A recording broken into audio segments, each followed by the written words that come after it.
Caros alunos, aqui é a parte 2 de Darwin, né? Estou continuando a aula que eu comecei hoje, na quarta-feira, né? E a gente tinha parado aqui,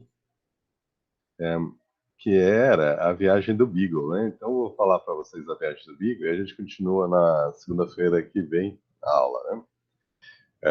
Mas eu vou falar o grosso da viagem do Beagle, né? Graças à ação do tio do Darwin, o Darwin conseguiu, né, convencer o pai a deixar ele embarcar.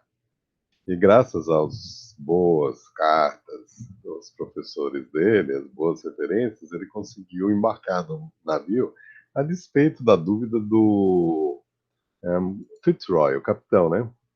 Bom, a viagem foi mais ou menos tranquila, né, até chegar lá na Bahia. Como o Darwin passava mal no mar, né? A primeira coisa que ele fez foi. Ele chegou na Bahia, em Salvador, né? Na Bahia de Salvador, né? E ele se encantou. O John Edmondson, né, que tinha ensinado a curadoria para ele no museu lá na Escócia, em Edimburgo, ele tinha falado muito sobre as florestas né, feito com que o Darwin ficasse com desejo de conhecer as florestas tropicais. E a gente pode ver o que ele achou das coisas. Porque o Darwin, ele escreveu um diário, né? The Voyage of the Beagle, a viagem do Beagle. E, gente, por que vocês vão gastar tempo conversando com os professores se vocês podem sentar e conversar com o próprio Darwin? Então, na verdade, é isso que é o interessante de ler os grandes livros, né? Você, ao invés de você ver o que as pessoas acham do Darwin, você pode sentar com o Darwin, passar uma tarde com o Darwin, lendo o livro dele. E é um monólogo, né? Ele está escrevendo ali e você está recebendo as palavras dele através do livro, né? Mas você está vendo Darwin sem filtros.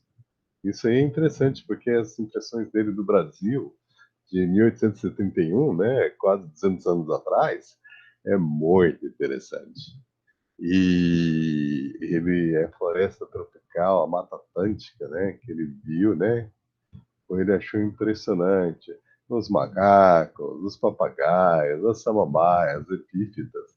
É como se a natureza tivesse ficado né, explodido, né, em formas, né? O criador tivesse gastado muito mais tempo na floresta tropical, abençoando a floresta tropical, do que em qualquer outro lugar.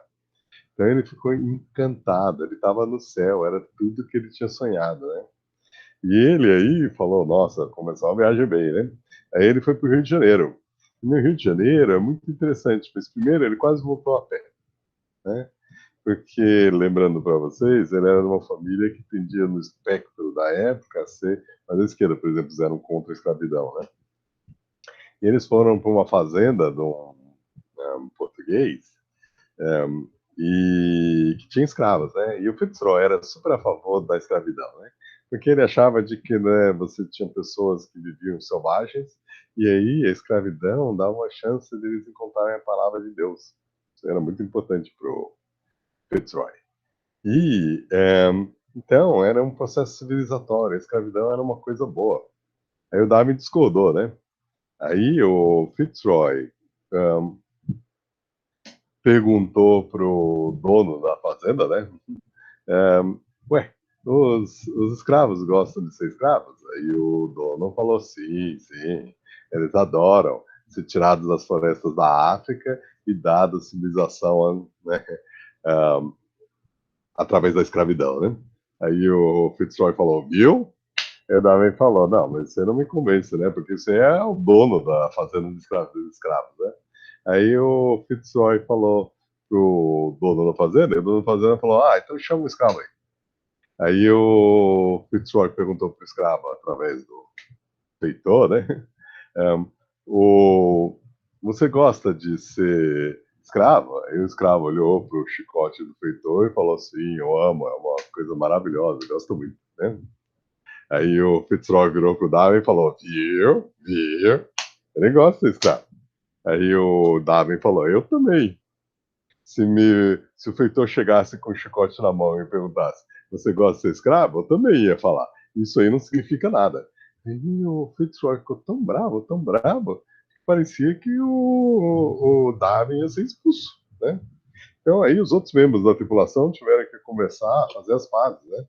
E o Darwin, ele pensou, nossa, eu tenho que ficar quietinho, né? Entrar mudo e sair calado, né? Tenho que evitar ao máximo entrar em conflito com o Fitzroy, senão não vou completar a minha viagem, né? No Rio de Janeiro, ele também Mata Atlântica. Ele foi, inclusive, aquela região que ele descreve, né, que seria a Serra dos Órgãos. Ele ficou encantado e maravilhado. Ele odiava a escravidão, ele achava terrível, né? Mas ele, a beleza do Brasil, ele ficou encantado. E ele fala sobre isso, né? A beleza da Baía do Guanabara e tudo, está lá no livro. Leiam. Bom, depois ele foi para Montevidéu e Buenos Aires. E aí, de novo, ele fez o. A primeira coisa que ele fez foi sair do barco, né? Você não precisa aguentar o Fitzroy. E as opiniões, né? Extrema-direita dele, né?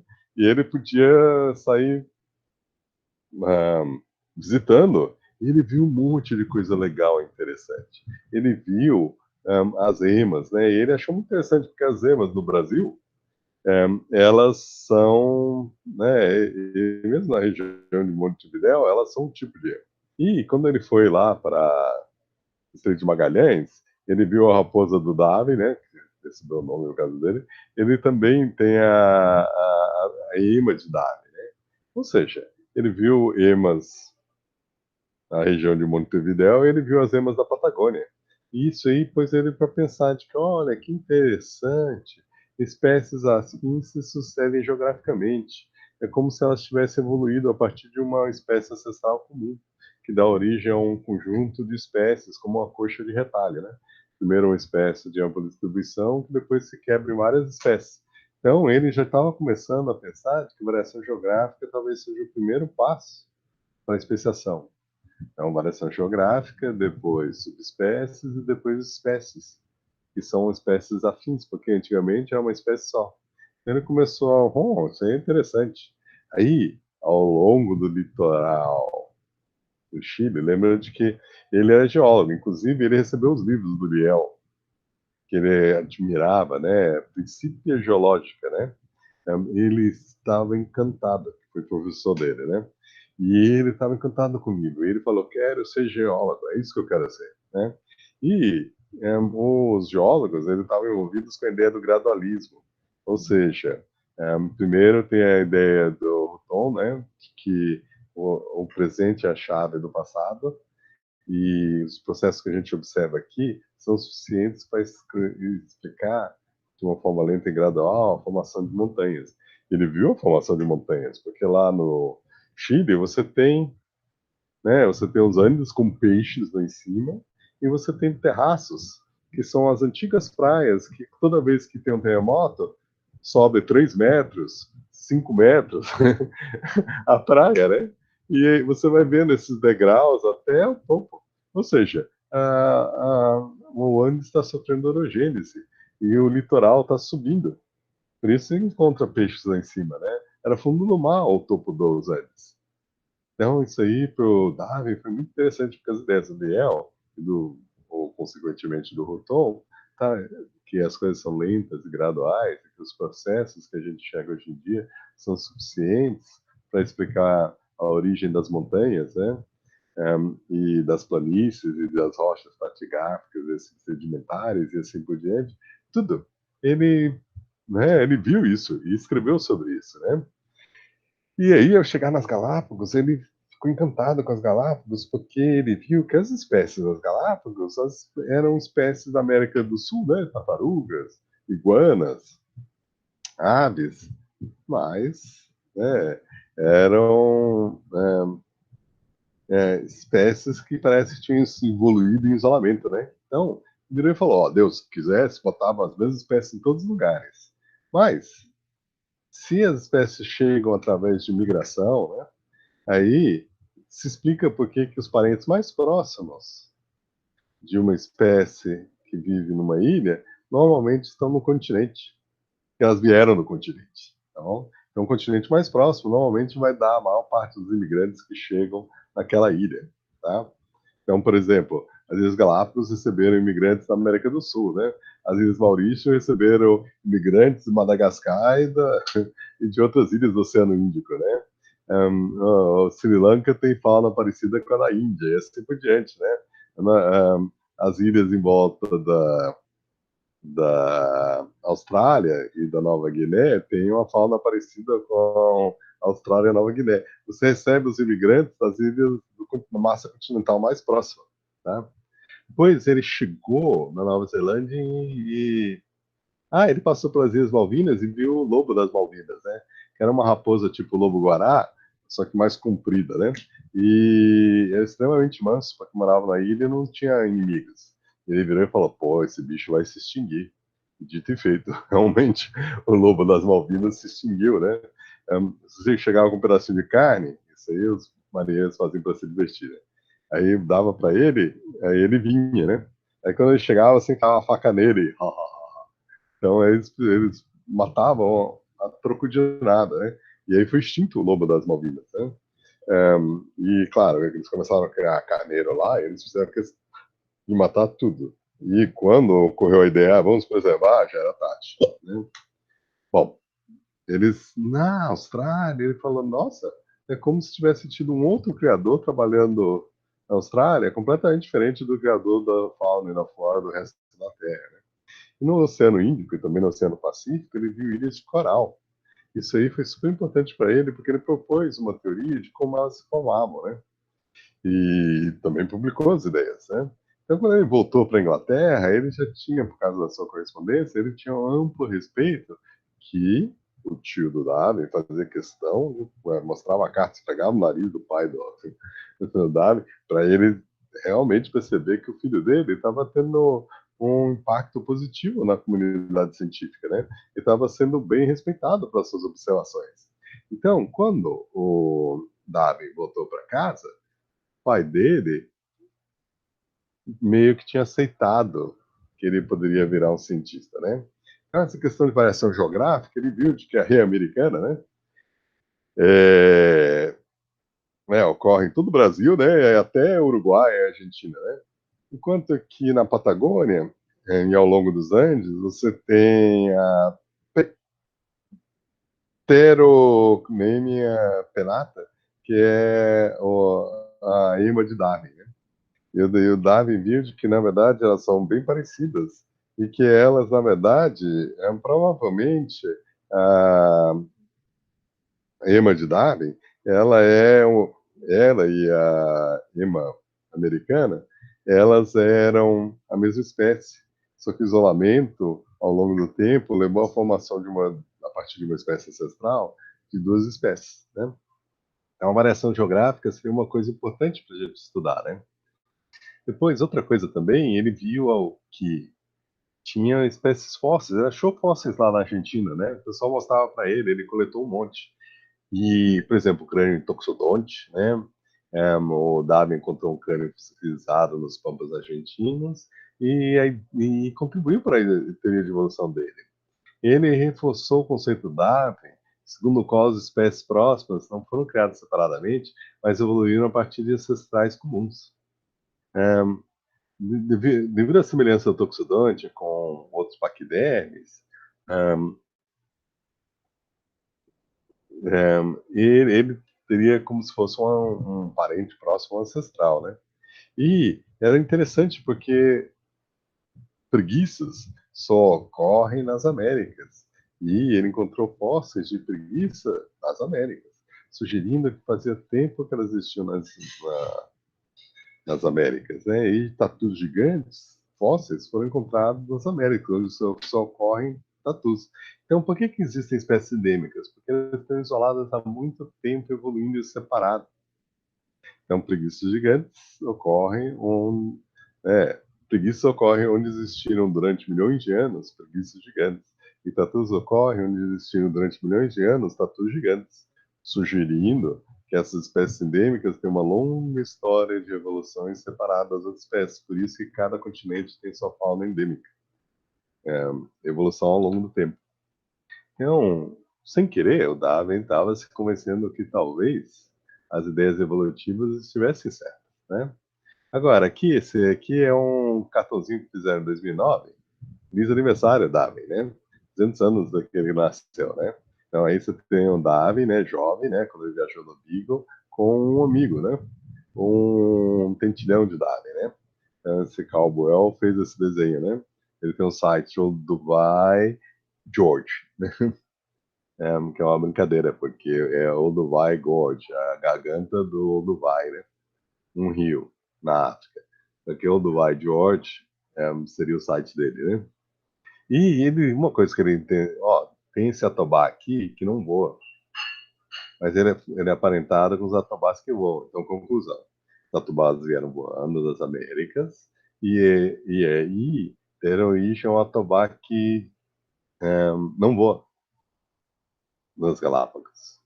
Ou seja, isolamento ao longo do tempo numa ilha distante faz com que uma ilha vire um laboratório de evolução. E as iguanas marinhas provavelmente vieram como iguanas que tem na América do Sul, né? Que moram nos rios, né? Então, veio provavelmente numa árvore, né? Nos galhos de uma árvore, né? E chegaram e aprenderam nas Galápagos a comer algas, né? Então é isso que elas fazem. Elas mergulham na água, pegam um pedaço de alga, voltam, aí ficam no sol, esquentando e fazendo digestão. Aí depois que elas fizeram a digestão, e elas estão bem quentinhas, elas vão na água de novo, que é gelada, né? Tem uma corrente de água fria lá nas Galápagos, aí eles nadam, pegam um outro pedaço de alga, depois voltam e ficam se esquentando no sol, né? Essa aí é a vida da iguana, né? Que é semelhante à vida da iguana na América do Sul, né? É, elas se adaptaram e surgiu uma iguana marinha. E as tartarugas, que nem os cágados que tem na, nas Américas, deram origem a várias tartarugas gigantes, né? Cada ilha tem sua tartaruga, que é diferente das outras, sugerindo que chegaram, colonizaram as Galápagos e depois começaram a evoluir em espécies separadas. E os tentilhões são particularmente interessantes, né? Esse é um selo, né? Tentilhões tem 14 espécies. Uma delas foi levada por uma tempestade para a Ilha de Cocos, perto do México, né? Melhor, perto da Istmo do Panamá, né? E na América Central, né? Mas todas as outras espécies estão nas Galápagos. E veja, algumas estão em galhos e outras estão no chão, isso é verdade. As que estão em galhos ficam nos arbustos, as que estão no chão são espécies terrestres, né? E eles têm bicos de várias formas, e cada bico é especializado numa dieta. E cefálidos, ele usa um espinho para tirar larvas da madeira, né? Então ele tem dieta de pica-pau, larvas da madeira, só que ele não tem uma língua nem as adaptações do pica-pau. Ele usa um espinho para tirar as larvas da madeira, né? Então, essa diversificação sugere que um ancestral para os parentes mais próximos estão no Equador, na região do Equador, as aves do continente americano, né? Então, foi levado para alguma tempestade e sofreu especiação, cada ilha virando uma espécie, depois eles se misturando e aumentando cada vez mais o número de espécies, né? E não tinha competição, né? Então, cada ilha com sua tartaruga e um monte de espécies. Ó, veja, os arbóreos e os terrestres, né? Cada um com um bico diferente para comer uma dieta diferente. Então, Darwin ficou muito encantado com isso. Ele ficou pensando, né? Aí lembra, ele foi nas ilhas do Pacífico e nas ilhas do nas ilhas do Pacífico, ele começou a considerar um grande mistério, que quando você está numa ilha, num atol, por exemplo, de coral, você tem, às vezes, né, que você cava um buraco e você cava dezenas de metros um buraco, e é só coral. Como assim? Pois, né, o coral só cresce na zona fótica, né? Precisa de luz, porque você tem um cilinterado, né, de que faz uma parceria com uma alga. Então, se ele sai da zona fótica, se ele entra na zona fótica, a alga morre e ele morre. Então, o coral precisa de luz. Então, como você explica que você tem coral nas profundezas da água, no escuro? Aí você tem que propor de criar alguma forma o coral coloniza uma montanha lá embaixo, né? E vai crescendo no escuro. Isso que o Darwin falou, negativo. Um vulcão se forma e aí uma barreira de coral se forma em volta daí. Mas aí, depois que o vulcão desliga, a ilha começa a sofrer subdução, né? Sem a pressão do vulcanismo, ela começa a descer. E quando ela começa a descer, ela é tão lenta que o coral consegue ir crescendo. Então aí, essa barreira de coral, ela de repente forma uma lagoa em volta da ilha. E conforme a ilha vai descendo, a, essa lagoa vai subindo até que você tem um atol, que são ilhas formadas de coral, e o meio sumiu a ilha, porque ela desceu. Então, veja, conforme ocorre a subdução, o coral cresce em direção à luz. Então, na verdade, o coral, ele sempre esteve na luz. A ilha que desceu, mas numa taxa tão devagar que o coral conseguiu alcançar a luz mesmo que a ilha estivesse descendo, tá? Então, isso aí foi a proposta dele. E é uma teoria que até hoje as pessoas aceitam, né? Então, veja, Darwin, geólogo, né? Então, essa viagem pelo mar fez ele bolar essa teoria, né? Ele visitou o Oceano Pacífico e o Oceano Índico, olhou as ilhas e falou: ó, acho que eu resolvi o problema. Ele realmente resolveu, porque hoje em dia é a teoria que é aceita para a formação do coral. Foi testado em várias ilhas, né? Outra coisa também, ele visitou a Austrália e ele escreveu: o incrédulo poderia dizer que seguramente dois criadores diferentes estiveram em ação, porque a fauna e a flora, né, mas principalmente a fauna da Austrália é tão diferente, com o ornitorrinco, né, que parece põe ovos e tem um bico, parece uma mistura de pato com mamífero, né? E o canguru, né, que é uma coisa completamente diferente, ele é como aí ele virou e falou: a Austrália deve ter estado isolada durante bastante tempo, dando origem a uma fauna e flora completamente distinta do resto do mundo. Porque quanto mais isolado um continente fica, mais diferente ele fica.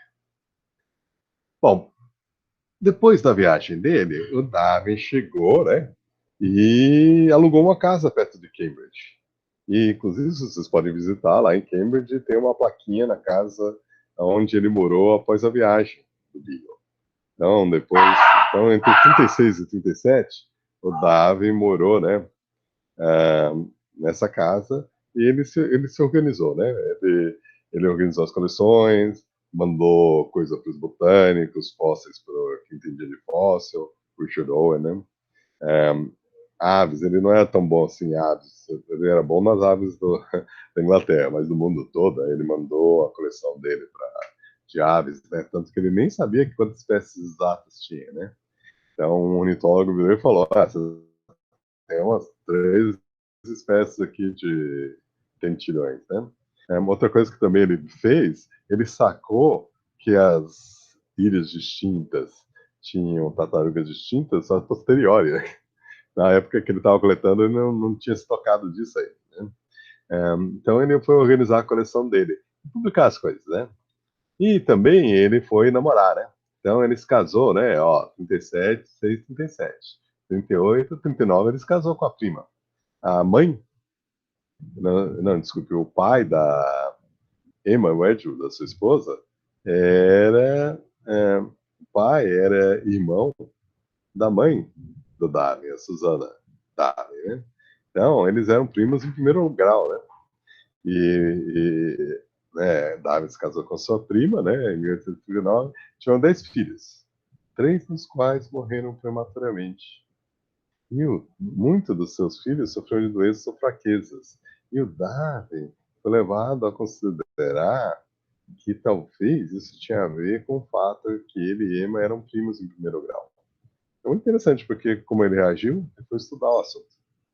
Ele foi estudar endogamia em plantas e assim por diante. Ele escreveu as primeiras considerações sobre o problema de casamento entre pessoas que são casamentos consanguíneos, né? E é muito interessante, né? Porque ele tinha uma filha que provavelmente é o motivo, pois lembra, ele treinou para ser um pastor, né? Da igreja anglicana. É, a morte da sua filha favorita fez com que o Darwin acabasse perdendo a fé na religião, ou pela fé de um Deus benigno, né? Mas isso aí foi bem depois ele escrever a teoria da evolução, né? Bom, Se o pai dele, vendo o sucesso dele, vendo a opinião do tio dele e tudo, ele chegou à conclusão, né, de que o Darwin era uma pessoa do bem, né, um cientista e tudo, era respeitado, não estava gastando a sua vida à toa. Então ele deu uma farta, né? É, seria uma soma de dinheiro investido que pagava anualmente uma quantia para o Darwin, né? E ele também recebeu um dote grande porque a Emma Wedgwood era da família Wedgwood, extremamente rica. Então, né, por causa da benesse do pai, depois do casamento dele com a Emma, eles financeiramente não tinham problema. Então, Darwin podia fazer o que ele bem entendesse. E, né, talvez eu, vocês, a gente, se a gente tivesse bastante dinheiro para os padrões da época, a gente ia pensar em morar em Londres. Porque Londres era o centro do mundo, né? Era o centro econômico do mundo, era onde as coisas aconteciam, né? Mas ele foi para o interior. Ele se mudou para Downhouse, que vocês podem visitar, né?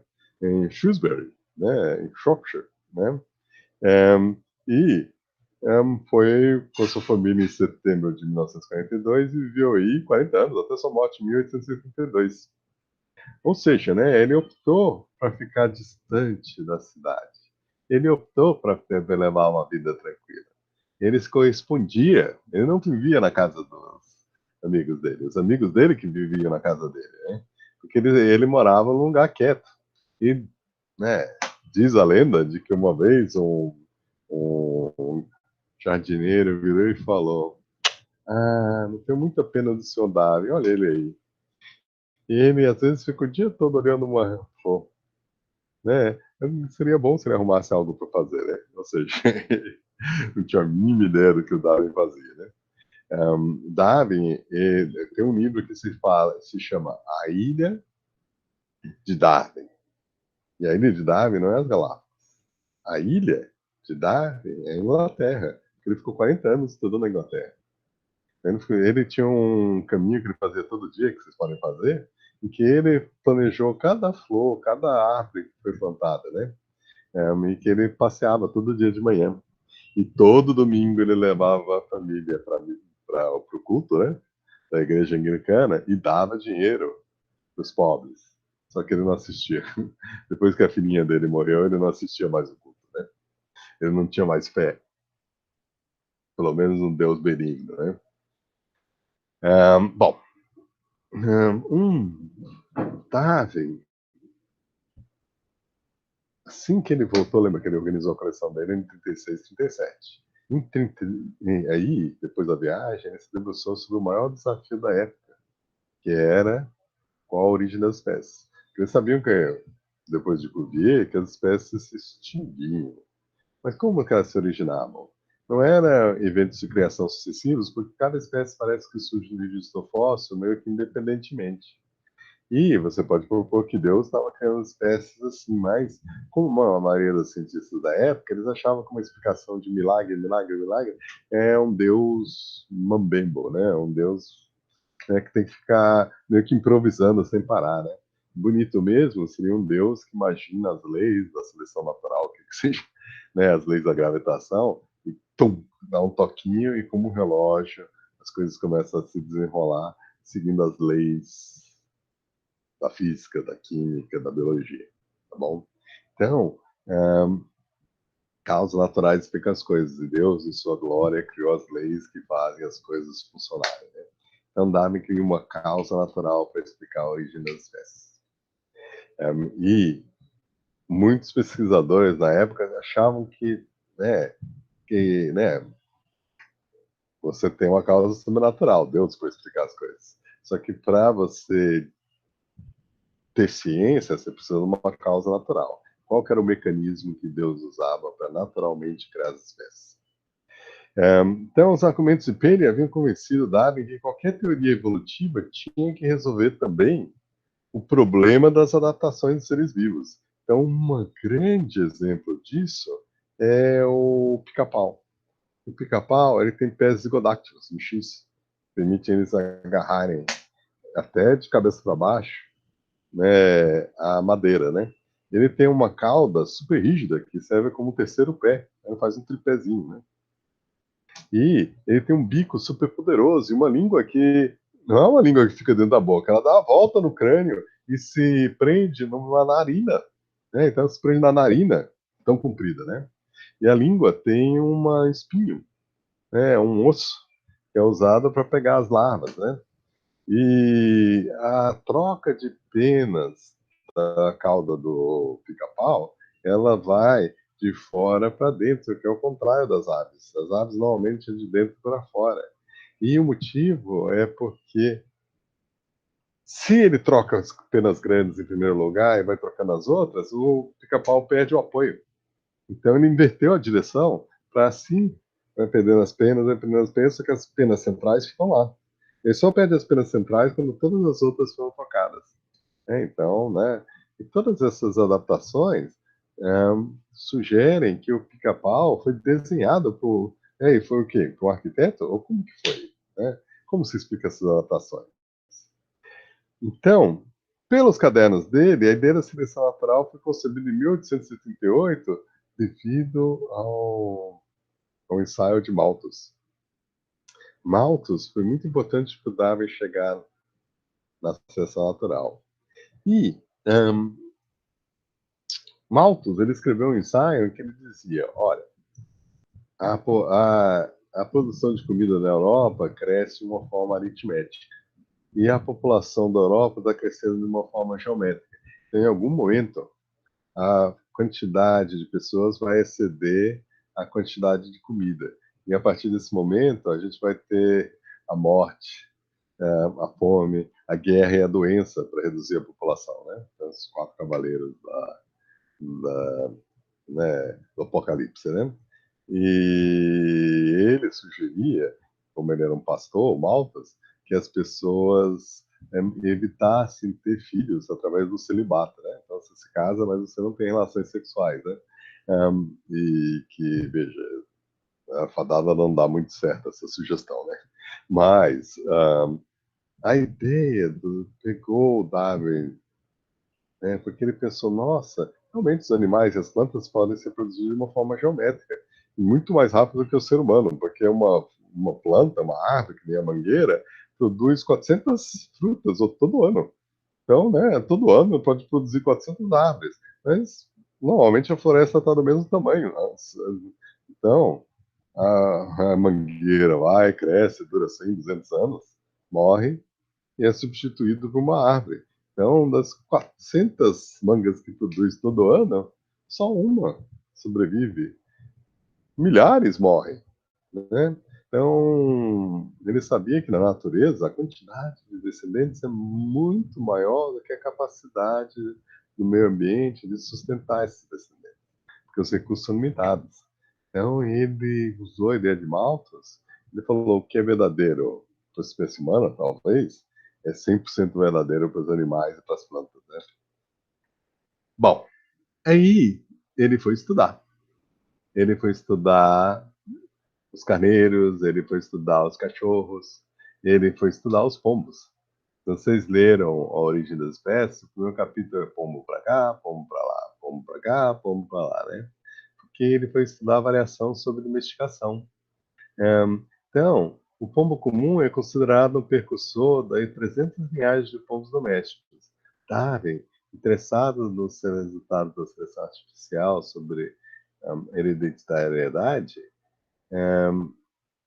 dedicou seu estudo das variedades criadas na Inglaterra. Então, a gente tinha o pombo cabo de leque, o pombo pavão, né? O pombo jacobino, né? Que tinha um monte de penas em volta da cabeça, e o papo de vento, né? E ele falou, olha, essa variação é como se fosse variação entre espécies, né? Mas eles estão encontrados dentro de uma mesma espécie. Então, ele falou, olha, seleção artificial, isso que a gente faz, ele deu o nome disso. É por isso que a gente melhora as espécies, né? Domésticas, né? A gente cria novas variedades de carneiro, a gente cria novas variedades de cachorro a partir do cachorro ancestral. E ele é um paralelo à seleção natural, né? Aí ele também estudou os órgãos rudimentares vestigiais. Não faz sentido, né? Por que Deus deu o siso para a gente se ele só dá problema? Que ele deu uma cauda, cócex, se a gente não usa a cauda para nada. Que ele deu um apêndice para a gente, esse apêndice só serve para provocar morte, né? É, bom, gorilas têm um apêndice grande, e os gorilas, eles fermentam, eles comem muita vegetação, né? Então, macacos têm um apêndice grande, eles comem muita vegetação. E aí, o apêndice contrai, solta bactérias que ajudam a fermentar. Inclusive, o gorila come o próprio cocô para ele passar de novo tudo e aí aproveitar o açúcar das folhas que foi quebrado pelas bactérias no seco, ou seja, no intestino grosso, né? A gente não faz isso e nem tente fazer isso em casa, né? Comer o cocô de novo. Não faça isso. Nosso apêndice é vestigial, a única função dele é te dar apendicite, né? Agora, o pitão, a cobra, tem um resquício de ilho, né? E um resquício de fêmur. Então, né, ele tem umas garrinhas que, na verdade, são o resto da pata de trás. E por que Deus, né, criou isso, né? Mas faz sentido se a cobra é um tetrápode e a mesma coisa com a baleia. A baleia tem um resto de pelvis, um resto de isca, um resto de fêmur, né? Perdido no meio da banha, né? E o motivo disso é porque antigamente a baleia tinha quatro patas. A cobra e a baleia tinham quatro patas. Depois, então esses órgãos sedimentares, ou vestigiais, indicam evolução e o passado histórico que a gente guarda nos nossos corpos. Assim como a gente antes tinha uma mandíbula grande de chimpanzé, cabia o siso. E os peixes cavernícolas, eles frequentemente têm olhos, mas eles são cegos, né? Às vezes o olho se forma atrás do osso, ele não chega a sair para fora da cabeça, né? Sugerindo de que peixes, né, que ficavam nos rios entraram nas cavernas e deram origem aos peixes cavernícolas, né? Então, um passado evolutivo está documentado nas espécies com órgãos rudimentares ou vestigiais. Uma outra coisa também que ele percebeu é que animais que têm a mesma função, por exemplo, o tubarão, o ictiosauro, né, que é um fóssil, né, da época dos dinossauros, e o golfinho, é um mamífero, um réptil e um peixe. Eles todos têm a mesma forma, assim, de forma de torpedo, né? E o motivo disso é porque eles são predadores de outros peixes, então eles têm que ser rápidos. E eles precisam de um bico, de uma mandíbula cheia de peixes, dentes para pegar peixes. E aí o Richard Owen, né, anatomista formado por Cuvier, que descobriu a extinção, né, observou dois tipos de semelhança entre os seres vivos, estruturais e funcionais. As estruturais, elas são fáceis de explicar, né? Tem a mesma função, tem a mesma cara, né? Essas funcionais, elas não são tão fáceis, desculpe, as funcionais são fáceis de explicar. Tem a mesma função, tem a mesma forma. Mas as estruturais não são tão fáceis de explicar, né? Porque, né, hoje em dia a gente usa estruturas homólogas e análogas. Analogia é fácil de explicar porque se tem a mesma função, convergiu através da ação da seleção natural para a mesma forma. Mas as estruturas homólogas, elas têm uma origem porque estavam presentes no ancestral. Então, veja, o sapo tem na pata da frente tem um húmero, a una, o rádio, os carpais e os dígitos. E o lagarto tem um húmero, a una, o rádio, os carpais e os dígitos. E a ave tem um húmero, o rádio, a una, os carpais e os dígitos. E o morcego tem o húmero, o rádio, a una, os carpais e os dígitos. E a baleia tem um húmero, o rádio, a una, os carpais e os dígitos. E o gato tem a mesma coisa. E o humano tem a mesma coisa. Mas veja, o humano usa a mão para pegar as coisas. O gato usa para, com as garras, capturar aves. A baleia usa para nadar. O morcego usa para voar. A ave também usa para voar. O lagarto usa para andar no chão. E o sapo usa para apoiar o corpo, né? Ele pula com a perna de trás, né? São funções completamente diferentes, animais completamente diferentes, mas os mesmos ossos, sugerindo que Deus tem uma imaginação muito limitada. Então, você fala, qualquer escritor de ficção científica imagina milhões de formas. Por que Deus tem uma imaginação tão limitada? Não é limitada. É porque ele usou a evolução e a partir do ancestral comum, você tem toda essa imensa diversidade de formas. Então, isso aí, na verdade, é evidência de descendência com modificação. Então, o ancestral de todos esses vertebrados tinha um número 1 na rádio, capaz e dígitos. E aí, esses ossos estão presentes em todos os seus descendentes. Descendência com modificação. Então, a única explicação para a homologia é essa, né? É, é ancestralidade comum, né? Então, os pterossauros também. Então, veja, o voo evoluiu de uma forma independente. Nos insetos, nos pterossauros, que são extintos fósseis, nos morcegos e nas aves, que são vivos até hoje, né?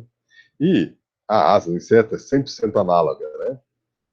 Por quê? Porque nos ossos não são comuns, na verdade, é uma estrutura completamente diferente que foi modificada para gerar uma asa.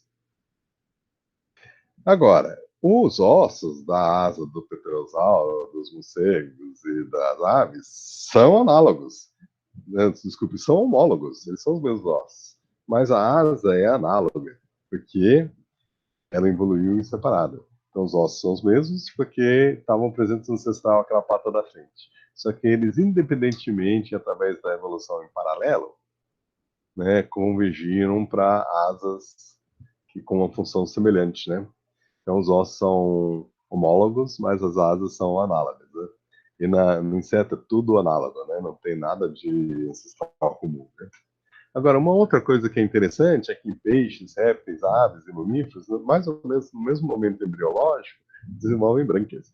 Répteis têm brânquias, aves têm brânquias, mamíferos têm brânquias, anfíbios têm brânquias, peixes têm brânquias. Peixes e anfíbios usam brânquias. Répteis, aves e mamíferos, elas começam a se formar e depois somem. Então, por que Deus quis que répteis, aves e mamíferos tivessem brânquias? Porque nós somos todos peixes, somos descendentes de peixes, né? Então, todos os vertebrados já foram peixes, por isso todos apresentam no embrião brânquias, que depois são perdidos com a conquista da Terra. Então, veja, o Darwin começou a considerar uma montanha de evidência da embriologia, da, da distribuição geográfica, fósseis, um, e de ilhas, né? E começou a juntar da seleção artificial para começar a gerar a teoria dele. E em 1838 ele tinha resolvido o problema. Né? Então a evidência que ele juntou é seleção artificial, distribuição geográfica, regiões semelhantes a continentes diferentes têm fauna e flora distintas. Cada continente tem seus grupos, né, endêmicos. E espécies próximas se sucedem no espaço geográfico. A EMA, né? Pois ilhas oceânicas, Galápagos, mais semelhantes às faunas do continente mais perto.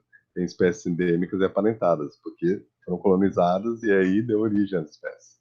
Anatomia comparada, analogia e homologia, a gente acabou de ver. Embriologia, órgãos rudimentares, também sugere evolução. Depois o registro fóssil, os fósseis são regionais. Veja, preguiça gigante na América do Sul, e tatus gigantes na América do Sul, onde eles existem hoje em dia. E depois a gente tem uma mudança lenta e gradual quando a gente tem ela documentada, né? Então, o Darwin, ele começou a usar um método comparativo para acumular uma grande quantidade de evidência. Ele publicou? Não publicou. O Darwin enrolou, né? Ele propôs, vamos parar tudo e ver o seguinte, Darwin não propôs uma teoria, propôs 5 teorias. Ele propôs que as espécies não são constantes, que não foi só dele, todo mundo propôs, mas ele juntou evidências para tentar testar essa ideia. Depois, existe descendência com modificação, né? Então, também outras pessoas, o Goethe, por exemplo, propôs que existe descendência com modificação, mas ele juntou evidências para demonstrar que isso aí seria possível. Depois, ele falou que as espécies se multiplicam. Então, isso aí. E veja, se você tem. As espécies não são constantes. Tá tudo bem, elas mudam ao longo do tempo. A seleção artificial demonstra isso, né? Existe descendência com modificação. E com a multiplicação das espécies, essas são as duas ideias mais importantes do Darwin, segundo os sistematas, mais importante que a seleção natural, porque deu origem ao pensamento em árvores filogenéticas, tá bom? Então, quando você junta essas duas, tem um pensamento em árvores filogenéticas, que aí explica toda a taxonomia, toda a zoologia, toda a botânica, né? Bom, Evolução é lenta e gradual. Isso veio da geologia. Isso veio do Hutton, né? Isso aí veio do gradualismo, né? Uniformitarismo, né? Ou seja, as causas, as coisas que a gente observa hoje em dia bastam para explicar as coisas, né? O Tom dizia, não vejo vestígios de um início ou indícios de um fim, né? É como se as coisas sempre aconteceram do jeito que acontecem, né? Então, a evolução é lenta e gradual veio da geologia, do passado geológico dele, né? Depois, veja, seleção natural, motor da evolução. Isso aí foi super importante. Ele explicou a adaptação através da seleção natural. Por que, que o pica-pau tem as adaptações da pé, da cauda, da língua? Pois os ancestrais deles começaram a usar, a comer larvas e qualquer variação que levava a uma melhora, e se essa variação fosse herdada, ela era passada adiante e aumentava de frequência na população. Então, através da seleção natural, houve a modificação da espécie e a construção de adaptações, né? Então, a seleção natural seria o motor da evolução, pois explica a adaptação. Os que não tinham adaptação não deixaram descendentes. Então, né, então você tem variação, você tem herdabilidade das características, e você tem uma reprodução acima da taxa de reposição. Quando você junta esses três princípios, né, aí você tem uma consequência que é competição por recursos naturais limitados. Consequentemente, a luta pela vida e a sobrevivência dos mais aptos, a reprodução diferencial, tá bom? Bom, é importante a gente perceber que Darwin, então, tem dois componentes. Um componente vertical, né, que é mudança ao longo do tempo, descendência com modificação, e um componente da multiplicação das espécies, cladogênios, né? Então, você junta essas duas coisas, você tem uma árvore filogenética, né? Então, variação geográfica em populações e a multiplicação das espécies, e vertical filética, você tem filhos surgindo, né? Através da multiplicação das espécies. E veja, nesse livro, em 1837, Darwin desenhou essa árvore filogenética, mostrando como as espécies, ao longo do tempo, vão se diversificando e dando origem a novas espécies. Então, essa ideia já estava clara para o Darwin em 1837. Em 1838, ele escreveu um ensaio em que ele descreveu a ação da seleção natural. Bom, ele foi publicar o livro dele em 1858. E ele escreveu um ensaio em 1878, então ficou 20 anos no silêncio. Agora, por que, que o Darwin foi chamar o livro de 1859 de A Origem das Espécies? Porque ele achou que ele tinha resolvido o problema da origem das espécies. Ele achava que a especiação era motivada pela adaptação de populações locais a condições adversas. Você tem um estado inicial, uma espécie de ampla distribuição, aí você tem as populações nos extremos se adaptando às condições extremas, né? Dando origem a novas espécies, através da adaptação. E aí as populações se tornam espécies que substituem a sua ancestral, porque, digamos, a verde aguenta o frio melhor e a roxa aguenta o calor melhor. Então, onde é muito quente, a roxa substitui a azul, e onde é muito frio, a verde substitui a azul, elas se encontram no meio, tá? Então, veja, se a gente olhar na árvore genética, a adaptação leva à divergência de populações até elas se tornam novas espécies que competem em substituir a espécie ancestral. Então, a adaptação provoca cladogênios. O irônico é que a maioria dos cientistas da época não aceitaram, e a gente só foi resolver o problema da origem das espécies depois com a síntese moderna, né? Então, o irônico da origem das espécies, que ele propôs 5 teorias do Darwin, muitas foram aceitas, mas o mecanismo de multiplicação das espécies que o Darwin propôs através da seleção natural acabou não sendo aceito, tá bom? Bom, um, esse mecanismo de divergência poderia explicar por que, que existem tantas espécies de aves. Então, você vê um monte de aves no litoral, e cada uma, os flamingos, os patas, esses avocetes, esses oyster catchers, esses plovers, que são aquelas aves do litoral, né? E cada um, eles parecem que estão todos fazendo a mesma coisa, mas cada um tem um bico de forma diferente. Na verdade, para evitar competição, cada um está usando um recurso diferente, né? Então, por exemplo, Caratrius reaticutta, na Europa, está comendo hidróbia, né? pirito está comendo cardio, né? Seixoeira está comendo pulga do mar e a perna vermelha está comendo telina macoma, né? E o maçarico de bico direito está comendo poliquetos e lambujinha, né? Mas o verme arenícola que está comendo é o maçarico real, principalmente quando ele começa a subir, tá? Então, você dá um tiro neles e abre a barriga deles, cada um está comendo uma coisa diferente. Então, veja, a competição por recursos faz as espécies divergirem através da ação da adaptação e dá origem a espécies que utilizam recursos diferentes e têm adaptações diferentes para explorar bem esses recursos, tá? Então, a diversificação é explicada. Bom, agora a gente vai fazer uma pausa e aí a gente continua depois. Porque ele teve a ideia dele em 1838, está lá no livro, o ensaio dele, mostrou para os amigos, né? Então a gente sabe que ele compartilhou, mostrou. Os amigos dele eram Hooker, que era botânico, né? Huxley, que era anatomista, né? Lyell, que era geólogo, foi professor dele, né? Então, ele tinha toda uma comunidade de colegas com quem ele correspondia e ele mostrou o ensaio dele. Só que ele não teve coragem de publicar. Então, o que o Darwin foi fazer? Aguardem, vai ser o próximo episódio da nossa história do Darwin, né? Então, deixa eu parar aqui.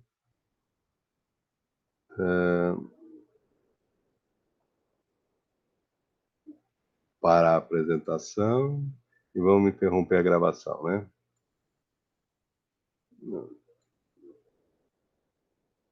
É. Ah, tá. Interromper a gravação. Então, tchau para vocês. A gente terminou a parte 2.